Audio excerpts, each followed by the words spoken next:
Salut, j'espère que tu vas bien. Alors, je te fais cette vidéo dans un lieu qui est plutôt cool. Ça fait quelques jours que j'y pense et c'est une vidéo peut-être un petit peu différente de celle que je faisais jusqu'à maintenant par rapport à quelque chose que j'ai vécu il y a très peu de temps qui m'a beaucoup chamboulé d'un point de vue émotionnel et au niveau des prises de conscience. Et du coup, je voulais un petit peu en parler aujourd'hui. Alors, c'est pas moi qui ai inventé le terme, hein. Je sais plus qui en parle dans un de ses livres, il faudrait retrouver, ou peut-être que une des personnes qui verra cette vidéo le saura. C'est par rapport à ce qu'on appelle le corps de souffrance. Le corps de souffrance, et cette vidéo elle est là pour l'expliquer un peu mieux, c'est une part de nous qui est pas du tout guérie et qui peut être camouflée pendant très longtemps. J'ai un temps qui m'est venu dessus. Donc c'est une part de nous qui a été camouflée, qui a été maintenue comme ça pendant longtemps, et quand on appuie dessus, c'est l'ouverture de la boîte de Pandore avec une perte totale de discernement en fait. Et c'est vraiment un truc, si on n'a pas une forme de recul ou une prise de conscience par rapport à ça, on peut vivre dans plusieurs corps de souffrance et finalement on n'est même pas nous-mêmes parce qu'on se fait driver par ces parts qui prennent possession. Voilà, j'arrive enfin à trouver le mot, qui prennent possession de nous et totalement de qui on est. Pardon, je suis en pleine nature, c'est en freestyle complet. Et pour l'imager, parce que des fois on ne se rend pas forcément compte de ce qui se passe, etc. Pour te l'imager, j'ai envie de te dire, c'est comme si toi tu es pilote de ligne.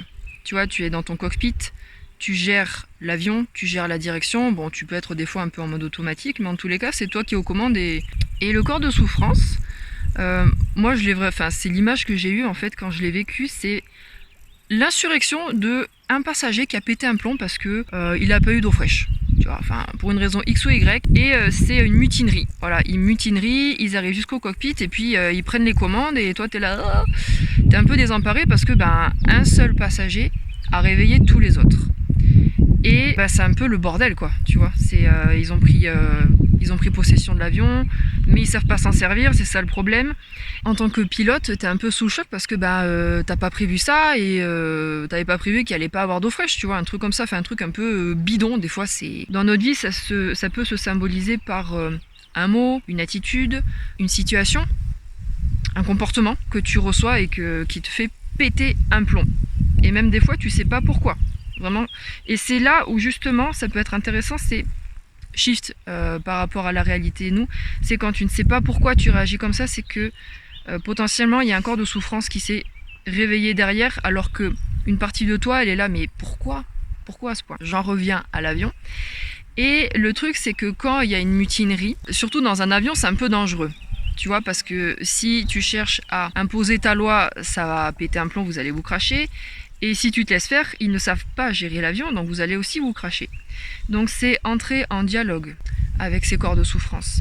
C'est arriver à les écouter déjà, à écouter les revendications. On n'a pas eu d'eau fraîche. Ok, d'accord, on va se détendre la nouille. On n'a pas eu d'eau fraîche, est-ce que on peut discuter autour de ça? Est-ce qu'on peut trouver une solution?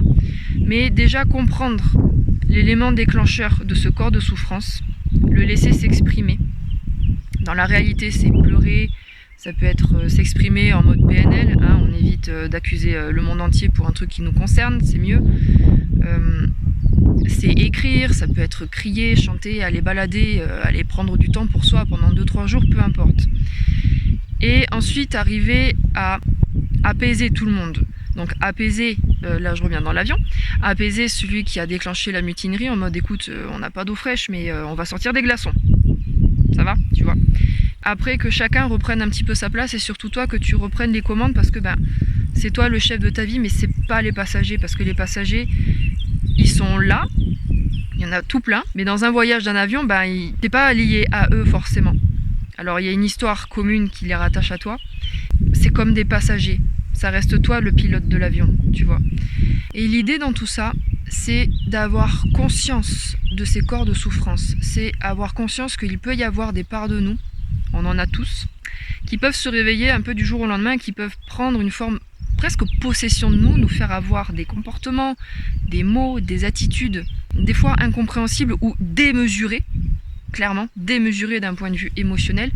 Et c'est arriver à voir tout ça comme le pilote. C'est ok, il y a un bordel à l'intérieur, et moi je reste un peu en retrait et j'observe.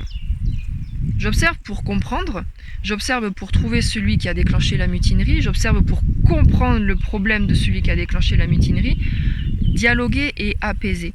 Et ensuite pour voir anticiper le manque d'eau fraîche, tu vois, pour reprendre l'exemple que je t'ai dit dans l'avion, c'est pour anticiper prévoir ou de l'eau fraîche ou des glaçons en amont pour pas que ça réveille tout ça. Et aussi entendre et faire comprendre à ce passager que c'est pas si grave que ça, s'il n'y a pas d'eau fraîche, on va trouver des solutions. Peut-être pas immédiatement, mais ça va arriver et il n'y a pas mort d'homme. Voilà, je sais pas si c'est clair, mais c'était, je sais pas, c'est quelque chose qui m'appelait, alors peu importe l'impact ou si cette vidéo parlera ou pas, mais pour l'avoir vécu à fond pendant quelques jours là, il y a très peu de temps,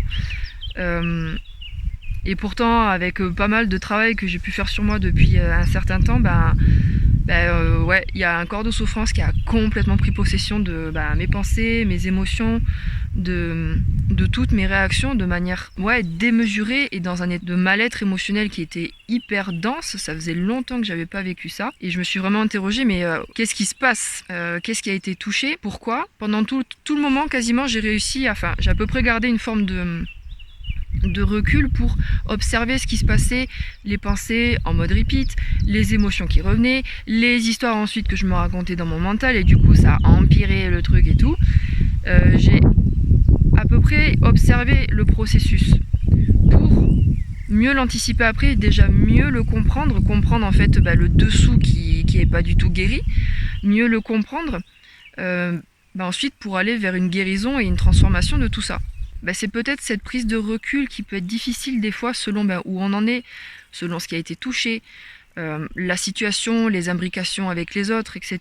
C'est ce qui me semble en fait le plus indispensable. Alors on en aura tous des corps de souffrance qui vont réapparaître à divers moments de nos vies, mais c'est juste arriver à garder ce recul en mode pilote automatique, pilote d'avion plutôt, pardon, il y a plein de bêtes. Garder ce recul, essayer de ne pas trop se juger, pas s'envoyer trop de pions dans la tête, de laisser passer les vagues toujours et encore. Surtout chez les personnes émotionnelles, c'est aller dans la vague, continuer à l'accepter, la vivre, la laisser s'exprimer au mieux qu'on peut, pour écouter ce qu'elle a à dire et ensuite arriver petit à petit à dialoguer avec son corps, regarder dans le corps où est-ce que ça bloque le plus. Là, une des solutions que j'ai trouvées aussi, c'est m'adresser à cet endroit du corps qui était bloqué. Et laisser les mots sortir, les mots sortir, les mots sortir. Et à la fin, il y en a un qui est sorti, qui a eu beaucoup plus d'impact que les autres. Et j'ai senti que c'était ce point-là qui avait peut-être à travailler en premier. Donc voilà, c'était un peu mon retour du jour par rapport à ce que j'ai vécu, en espérant que ça te parle, que ça puisse t'aider dans la prise de recul si tu traverses aussi des phases comme ça, toi.